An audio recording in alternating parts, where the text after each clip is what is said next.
All right, welcome to the September Call with Us, our monthly series where we gather together to call members of Congress on an issue of importance to Jews for Secular Democracy. For those of you who don't know me, I'm Sarah Levin. I'm the Director of Strategy at Jews for Secular Democracy. And with me today is to co-host our Nomi Joy Rich, who's our director in Michigan. And we have Alex Lehman, who is with the National Coalition for Jewish Women. So you're going to hear from Nomi in a second here. For those of you who are not familiar with Jews for Secular Democracy, she'll tell you a little bit more about our work and what she does in Michigan. And then we'll hear from Alex to talk about the two bills that we're calling Congress about today. And then I'll quickly go through the training for those of you who have not done this before. No prior experience is necessary. We'll be talking about how to make these calls, as well as the basics, the background and the talking points for those. So what we'll do is once we're done with the training, we'll put ourselves all on mute. We'll make our three calls to both of our U.S. senators and our respective representatives. And then we will come back together and share and debrief, and we can answer any questions you might have while you're making those calls or something that came up during your calls. So with no further ado, I'm going to turn it over to Nomi to talk a little bit about JFASD. Hi, I'll be brief because I want us to have enough time to get into the heart of what we're doing. Jews for Secular Democracy is a pluralistic initiative of the Society for Humanistic Judaism. We are focused on protecting the separation between religion and government, and we are a Jewish organization, but we have many, many people who are from other religions who do stuff with us because we realize that there is no religious liberty without the separation of religion and government. So that is our focus, and thanks for being here. Great, thanks, Naomi. And Alex, we're going to turn it over to you to talk to us about the two bills that we're focusing on today, the Protecting Healthcare and Lowering Costs Act and the Restoring Essential Healthcare Act, both of which will reverse some of the many harmful provisions in the so-called Big Beautiful Bill HR 1. So I'll turn it over to you. Thanks so much, Sarah. And, thanks everyone for having me today. It's a pleasure to be in community with you all, particularly at this critical moment. So just by way of introduction, my name is Alex Lehman. I use she, her pronouns, and I lead the Reproductive Health Rights and Justice Policy Portfolio at National Council of Jewish Women. And our organization is the country's oldest feminist civil rights Jewish organization. So we have been fighting for equity and justice for women, children, and families from the halls of Congress to communities around the country for over 130 years. We are based in DC, but we have 48 amazing local sections around the country, as well as 250,000 grassroots advocates. And we pursue our work through a combination of education, direct service, and advocacy with the hope of affecting lasting social change at the local, state, and national levels. And we focus on a few primary buckets of work, reproductive freedom and gender equity, economic justice and the care economy, as well as civil rights. So everything from racial justice to combating hate crimes and anti-Semitism. And we ultimately try to pursue this work from a uniquely Jewish perspective, and really drawing on the moral imperative, again, to continue fighting for women, children, and families. So just to take stock of this moment we're in, I want to wish Shana Tova to everyone who is observing the new year, and really marking this moment for renewal, for recommitment to our Jewish values and mission. I always find this time of year to be really meaningful, this sort of balance of joy and sweetness and hopes for a healthy new year, and also moments of grief or finding ways we can do better. And this balance again of sort of reflection, of introspection, and also looking forward and trying to find our collective and individual sort of place and purpose amidst all of that. And I think a lot of that sort of theological teaching and also sort of community practice for me feels like a microcosm of this particular political moment, right? Where we're trying to balance all of these very challenging things and also retain joy as a form of resistance, which is why it's so fun for me to be in community with you all today. And also this belief that our actions have impact, that they matter. So whether that's a belief that the book of life is open currently, or this idea that when you place a call and it is logged in a member of Congress's system, that that ultimately impacts the decisions that they make, the votes that they take.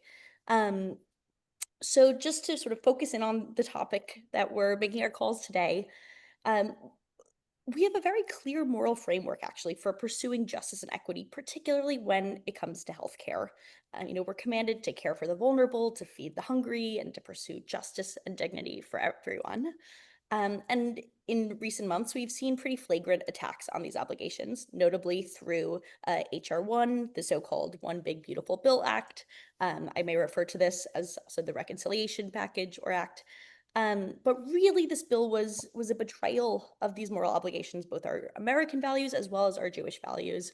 Um, and the flip side of that, we have seen this weaponization of one narrow theological doctrine to stifle others' freedoms, particularly when it comes to access to reproductive health care.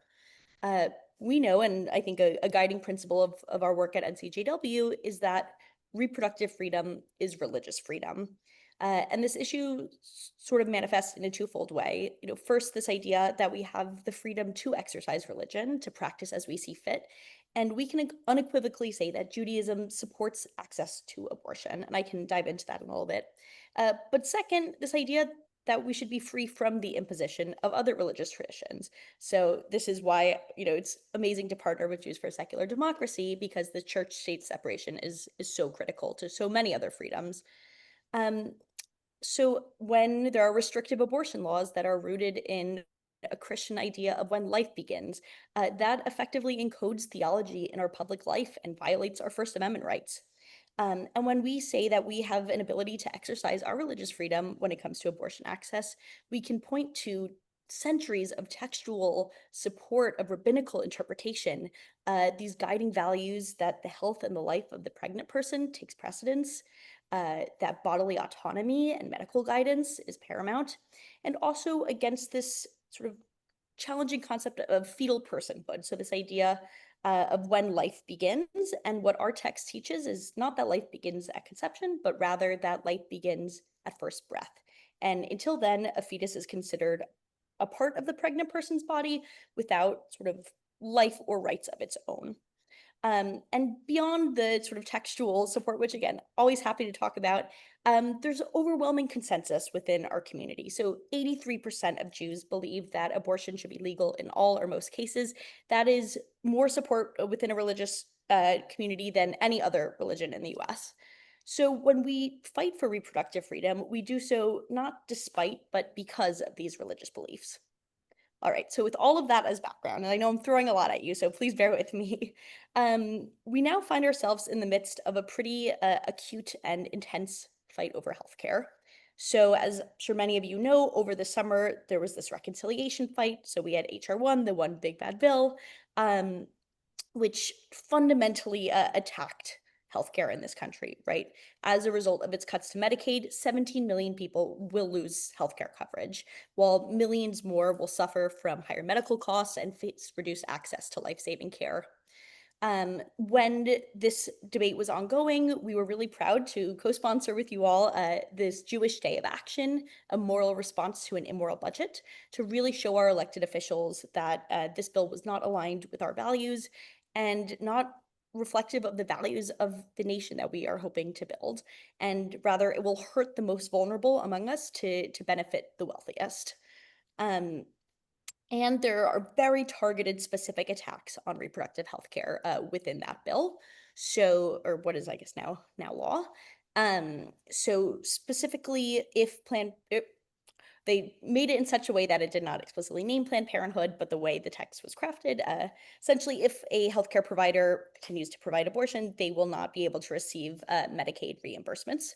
So as a result of this, up to 200 Planned Parenthood clinics could close, which will have devastating impacts. And actually, this was not ever really about abortion.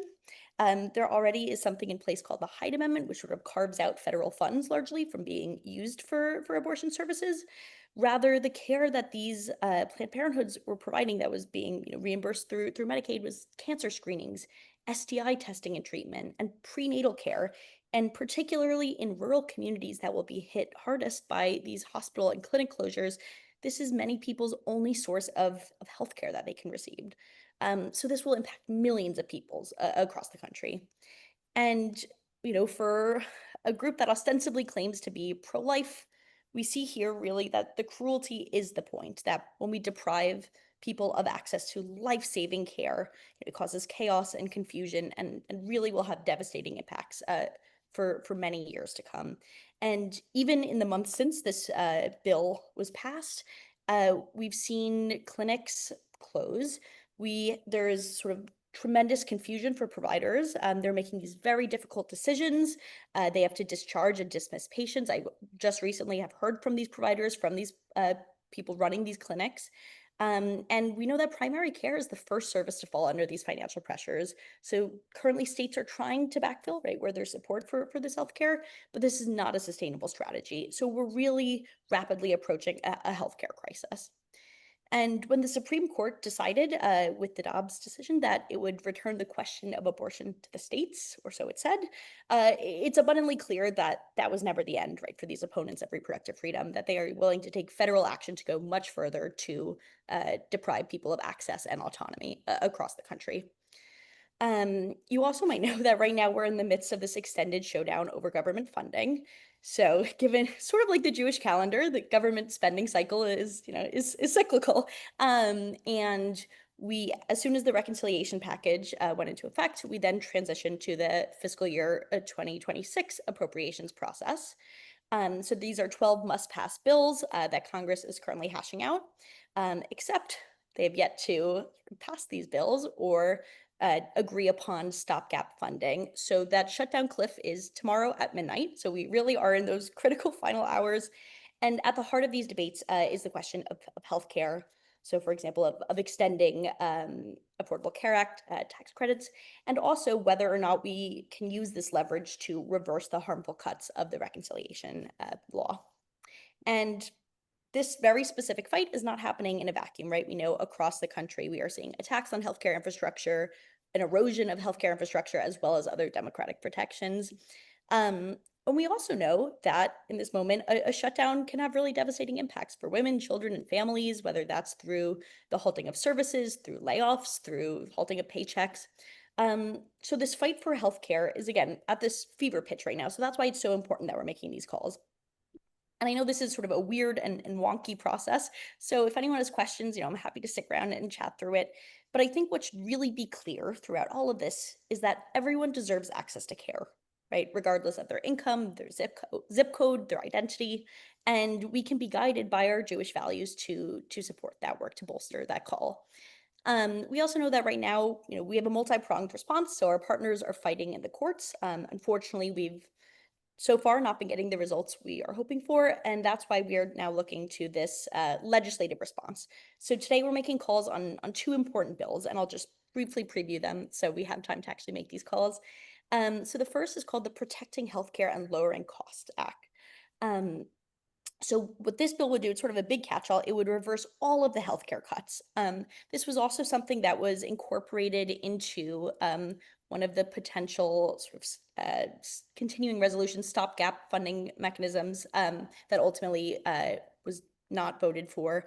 But this bill really clearly lays out as sort of a vision bill, here's the harm of these cuts, and here's how we fight back against them.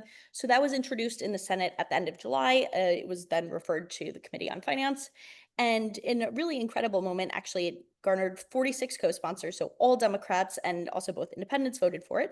Right now, it's lagging in the House a little bit, so it was introed at the start of August. It's now been referred to the Ways and Means and Energy and Commerce Committee. I know, again, these are just details. You don't need these for your calls, but just to give you a sense of where these bills are. Right now, the bill in the House only has 86 co-sponsors. The House is a much bigger body. There are many more people who would be amenable to this bill that we can get. So my hope is that in our calls today, we're able to target those members whose votes might be swayed. And then second, we have this Restoring Essential Healthcare Act. So that specifically reverses the Planned Parenthood defund provision. In the House, it has 145 co-sponsors, and just for context, there are, I believe, 213 Democrats in total in the House. So there are a lot of people who still should get on this bill. And that was introed at the end of July and then referred to the Energy and Commerce Committee. And right now in the Senate, it only has 30 co-sponsors. So we really need to close that gap. So your calls matter, right? Even though these bills probably won't get the numbers they need to go into effect, it's really important that among the caucus there is strong consensus, strong support, and that we actually have a record, right, of fighting back, of standing up to these cuts, and that can shape these ongoing debates. And just before we go and break off into making our calls, I just want to share from personal experience, they make a difference, right? I sat on the other end of those calls. I picked up the desk, the phone at a desk in a congressional office, and at the end of every day, I took a tally of all the calls that were made, and I relayed that right to the legislative director, to the people who have the capacity to determine a member of Congress's votes. And votes flip, right? Things change. And these people, they work for you. I know it can feel intimidating. I know some of you have also joined these calls before and might be very familiar with making these types of advocacy calls, but they really do matter. They don't just sort of go off. And now, as a lobbyist, what I hear from congressional staffers is they need the political cover, right? They need to be able to say, X many constituents in your district care very deeply about this, and here's why we have to do this. So often they may feel a particular way and they're just waiting on all of us to take action, right, so that they're able to have that catalyst. And right, we are in this really weird window of time, and at 3 p.m. Congressional leaders are meeting at the White House to try to hash out a deal. So even though it feels like the timeline is a little out of whack for all of these funding processes, right now is actually very critical. So I'm really glad that we're able to come together today to be able to make these calls. So again, they matter. These people work for you, right? So just really grateful that you're all here, and that together we can make our voices heard. And I'm here if anyone has questions. Again, I apologize for throwing so much information at you, but really grateful for this partnership and grateful for the chance to take action. Thanks so much. That was great. Thank you so much, Alex. And we really appreciate all of NCJW's work on this and your partnership on this as well. You actually hit a few of the points I was going to hit, which is great. So I'll be able to get through this fairly quickly before we start our calls. I'm going to put in the chat here 4 links. The first is what I'm about to go through, which is for those of you who are doing this for the first time, some basics on how to do these calls. If you don't know who your US rep is or your US senators, I have links there so you can look it up. And then our background and talking points document about which Alex pretty much just went through almost all of that. Just with a quick show of hands for those who are on camera, or the emoji for a hand up, how many people have done calls to Congress before, whether with us or otherwise? I see a few people on camera, the folks off camera, a few of you. You can Great. also put it in the chat if you can't find your Yes, emoji. you can also put it in the chat if you can't find the emoji. Absolutely. Great. So it looks like maybe we're about half. We've got a few folks who've done this before and a few folks who have not. So if you feel like you're good and you want to start your calls, you absolutely can. We're going to start going through the basics now for those who have not done it before, or maybe you'll find it helpful as a refresher. So as Alex mentioned, I think first and foremost, it's important to remember that elected officials work for you. We quite literally pay their salaries, right, with our taxpayer dollars. And they have an obligation to listen, and they want to hear from us, right? It does actually make a difference. I can tell you, and Alex said as much as well, being an intern in a Senate office many years ago, that was my job, was to do the tally, right? When people call and you mark down, there's an actual system where you, for both email and phone calls, you tally for or against, right? And that communication is then assigned to a staffer to respond to. And so especially with really hot button issues, it can actually come to the point where they are seeing where things land with constituent calls and constituent communications, how many people are for or against. So it really, really does make a difference. And the reason we do phone calls is just a bit more impactful in some ways than email, because there are so many systems now that allow for mass emails, and those are looked at as well. But it's just a little bit more personal and noticeable and visible to make the phone calls as well. So that's why we do them over the phone. So your voice matters. Every call is tallied. You have the links to find your elected officials. It's very important, no matter how passionately you feel about the office and whether or not, even if it's an office that you know isn't friendly to the issue, that you always be very polite to whoever you're talking to. Obviously, I don't think anyone in this group would do this, but it's important to just note you don't make any threats. You don't want to swear or harass the staffers who are answering the phone, especially because, you know, anything that sounds like a threat is taken very seriously and can be reported to law enforcement. So, but more importantly, I think for folks to understand, and this goes also for any staffer for any elected office at any level, in person as well. Even if you think you're talking to someone low on the totem pole, and you could be an intern or a fellow. First of all, they may be higher up than you think. There's a lot of very young people who work in pretty senior positions in elected office, but also regardless of whom you're talking to, they are the gatekeeper, right? That's the person who's going to decide, that's the person who's going to communicate your message to the office. So you always want to be very, very polite to whoever you're talking to. There are times, and this happens pretty often with some Senate offices, especially from big states, that your call may not get picked up and you may have to leave a voicemail. So just be prepared and that's totally fine. The voicemail messages are actually also saved and noted. So do be prepared to leave a voicemail as well. And you'll be saying pretty much the same thing that you would otherwise, maybe slightly more concise. So the first thing, whether you're leaving a voicemail or someone has picked up the phone, is you say your name and your address, and you let them know that you're a constituent.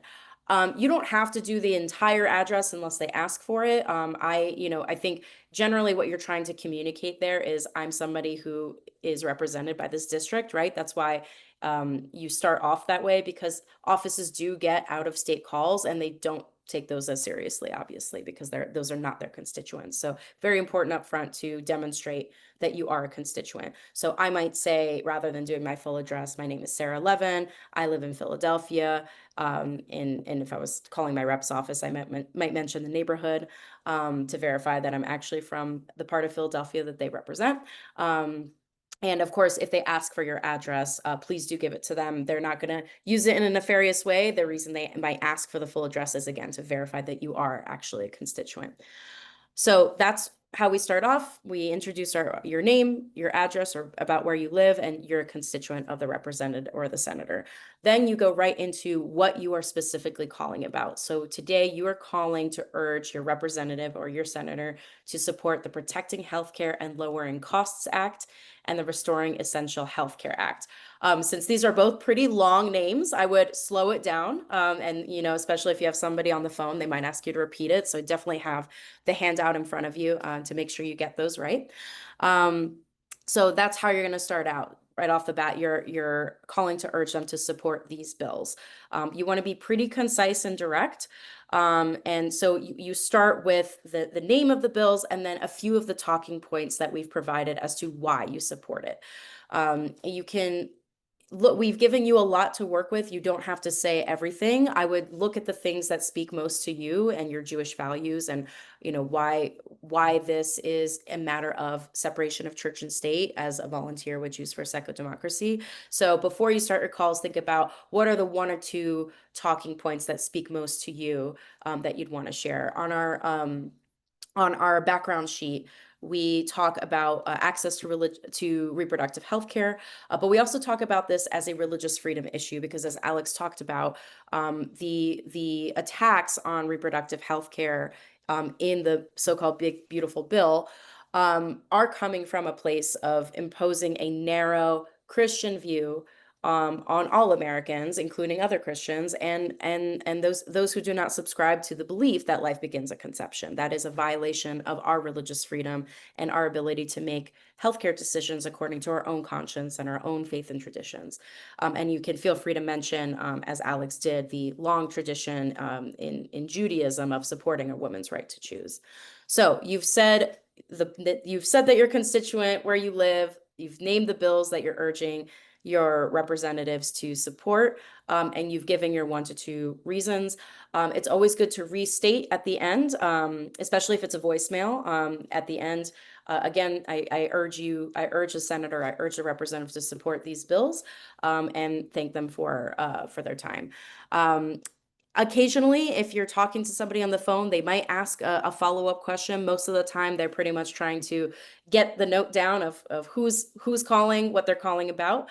But oh, we already have somebody who made their calls. That's fantastic.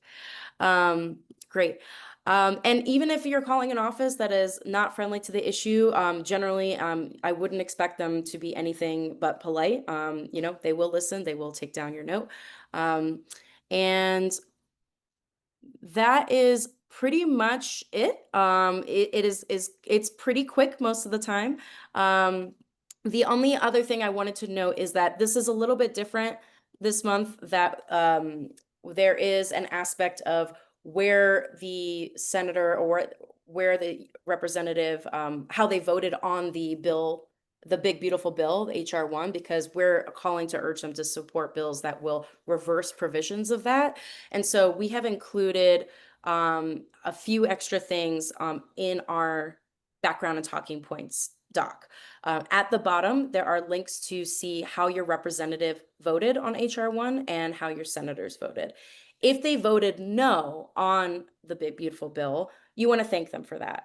And there are a few additional things you can ask them to do besides supporting these bills. If they voted yes on the budget bill, on HR 1, you should mention, as you're saying that you're urging them to support the Protecting Healthcare and Lowering Costs Act and the Restoring Essential Healthcare Act, that you are disappointed that they voted to pass legislation that will hurt so many people, violates religious freedom, and is cutting off access to reproductive health care, because these two things are related, right?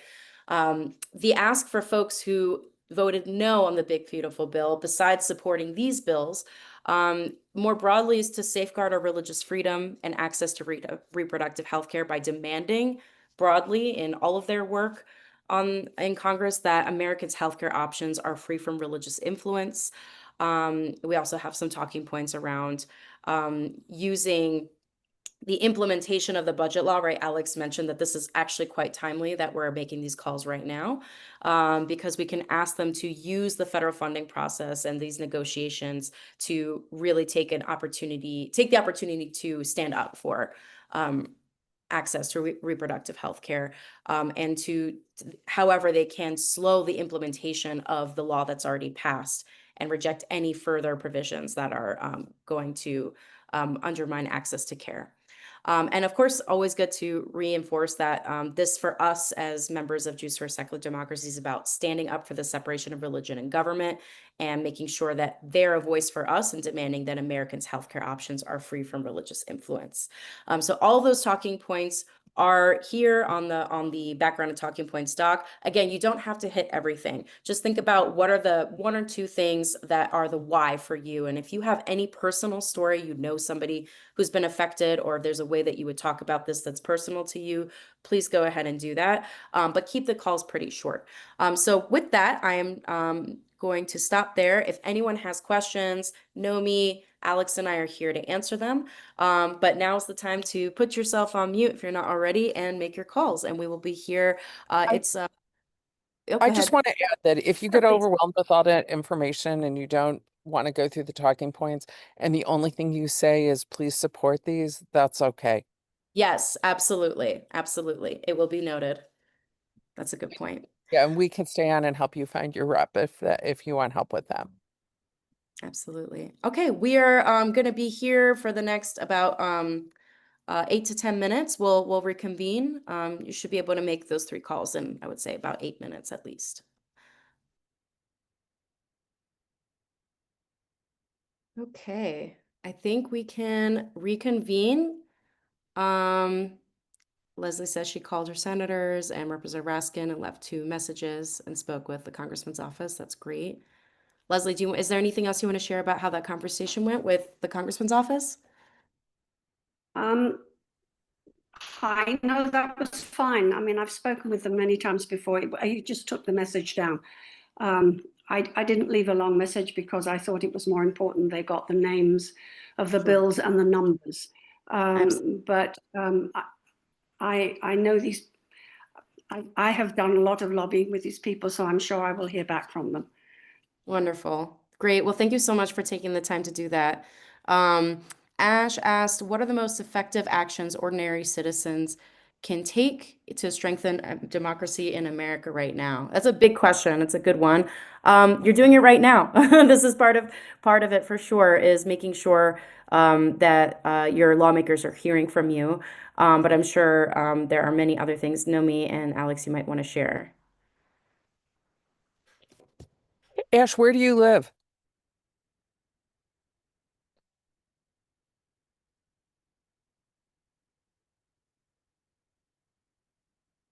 San Francisco. Okay. Um, we do we have anyone on? So I'm more Michigan specific, but I would say I believe all the rallies are helpful. I think the most important thing is calling all of your reps at every level on a regular basis. If you're happy with what they're doing, if you're not happy with what they're doing, either way, and to try and get other people to do that as well. Also, I want to put in a push, run for something. Don't forget about local elections. Those are my 2 cents. I don't know what the rest of you think. Alex, anything you want to add to that? Yeah, I think it's a great question, and I continue to grapple with it. But I think, what's been shared is exactly right. Like, now is not the time to step away. Rather, we lean in, we fight harder, we see, where our skills and our interests also align and how we can make that work sustainable. And we also lean on each other and strengthen our communities. But even though things feel really dysfunctional right now, like, to some extent, Congress is still Congress, right? And a lot of the systems that are in place continue to sort of churn. So continuing to engage in this way remains meaningful. I also want to say that on social media, I never argue with people who are just like are never going to see it the way I see it. But I do try to always make sure that people have accurate information. And it's like we're living in two worlds with two totally different news sources. So I do try and push out accurate news as much as I can. Leslie said, do we have time to send this out to our contacts asking them to make calls? Yeah, for sure. Absolutely. You can always forward our actions to your friends and your family. We definitely encourage you to. It is not too late to make calls about these provisions for sure. And I would just add to what it's already been said is that's a great segue to that, is getting others involved, especially at a time when so many people feel overwhelmed, and it's so tempting to be apathetic or cynical, and that's the time to really bring people along, because a lot of times folks will do something like this and feel really energized, because they're doing it in community and they feel like they're making an impact, but they're much less likely to do it on their own, right? So hearing from a friend or a family member that, hey, I just made these calls, it was really exciting, it was also really easy, you can do it too. Maybe do your own call with us, with your friends. You don't have to wait for us every month, for sure. And if you want to do your own call with us with your friends, we can help you with that too. Marcia has a great question. Is it better to call the Washington office or the local office? I would say both, but since you two are both staffers, maybe you have an opinion. Local office or DC office? I would recommend the DC office just because the district office is usually tasked with handling like constituent casework. Um, but if you have capacity, it's, you could do both, but I think largely the policy decisions are being made at the federal level, so at the DC office. I would agree with that. It doesn't hurt to call it district office, but between the two, it makes more sense on a policy issue to call it DC office, 100%. Great question. I would also add just around actions to take, we're still doing a lot of education within the Jewish community about these issues and how they relate to separation of religion and government. And so any way that you can help people to better understand the role of white Christian nationalism in this bigger picture, and the importance of thinking about these issues in terms of separation of religion and government is also very impactful, because that is kind of the bigger picture that impacts so many other issues in addition to healthcare. And I love Sharon shared that the staffer in the congressman's office, Congressman Raskin, didn't seem familiar with the two bills. So that's another thing to note, is there's just so much that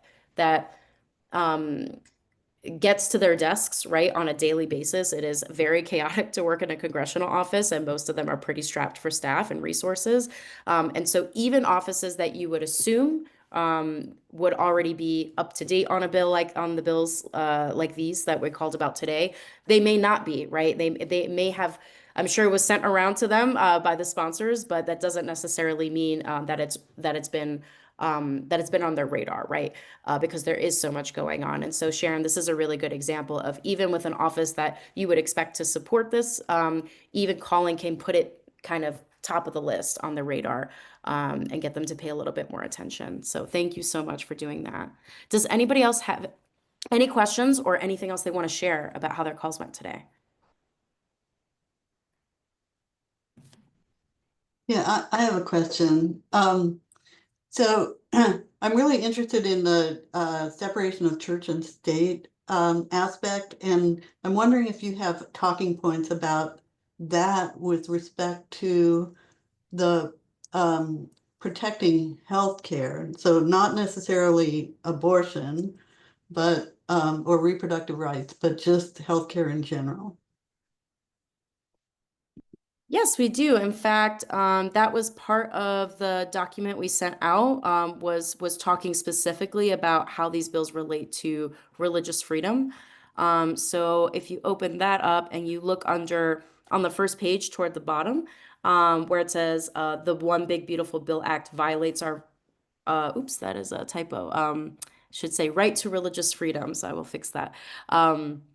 So that the talking point that we have there, and you can put it in your own words, is that every American has the right to make healthcare decisions according to their own conscience. So that's kind of more broadly speaking, including access to reproductive healthcare. But we say it that way because, of course, it applies to more than just reproductive healthcare. And then we say that this new law imposes a narrow religious view on reproductive health on all Americans, including the majority of American Jews, for whom our faith and traditions support a woman's rights to choose. So that's one way that you can tie it back to separation of church and state. And if you want to instead talk about religious freedom, you can say it violates the constitutional separation of church and state as well. And I'll just, sorry, Marcia, go ahead. No. Right. So that, I mean, that really, it really focuses on reproductive freedom. And I was asking whether there are ways to frame this, that since reproductive freedom is, I mean, it's a whole big issue all by itself, but I'm interested in other kinds of healthcare and religious freedom, if there are arguments about that. There are, and I'll jump in, that one of the things we've been working on in New York State, which is not yet national, is a hospital transparency bill that the governor has vetoed once, and then it passed the legislation again, and I'm not sure where it is, but basically there are hospital deserts in New York above New York City, and where, for example, it's very far far between of hospitals, and when you have one, it may be Catholic services that won't do things, not just abortion, but gender affirming care is the other real big pillar around church state separation and healthcare. And it's one of those pillars, and they just won't say whether they'll do it or not. And the bill is to get them to at least be transparent about what they will and won't do. It's not even requiring them to do it. It's simply let us know, so that we don't send somebody there with some urgent issue that they're simply not going to do because of their religious conscience. At least let people know ahead of time. So that's at least one other thing I know of that we've been working on around healthcare, but I'm sure there are a number of other things. Did you want to jump in on this, Alex, as well?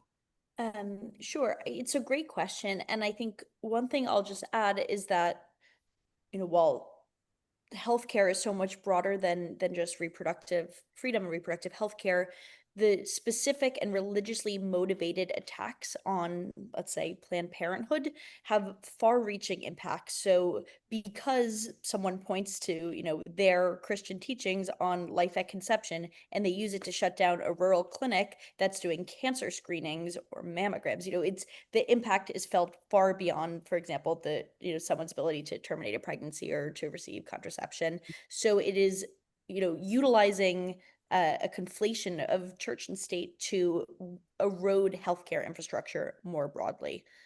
So I think there are also ways to sort of broaden that conversation and to tie it together. Thank you. Absolutely. Thank you for the question. Anybody else have anything they want to share or any questions before we wrap up?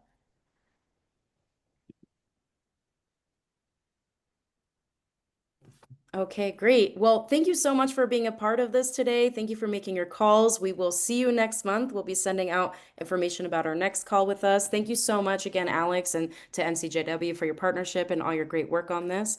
And I hope everybody has a good rest of your week. And Shana Tova. Shana Tova.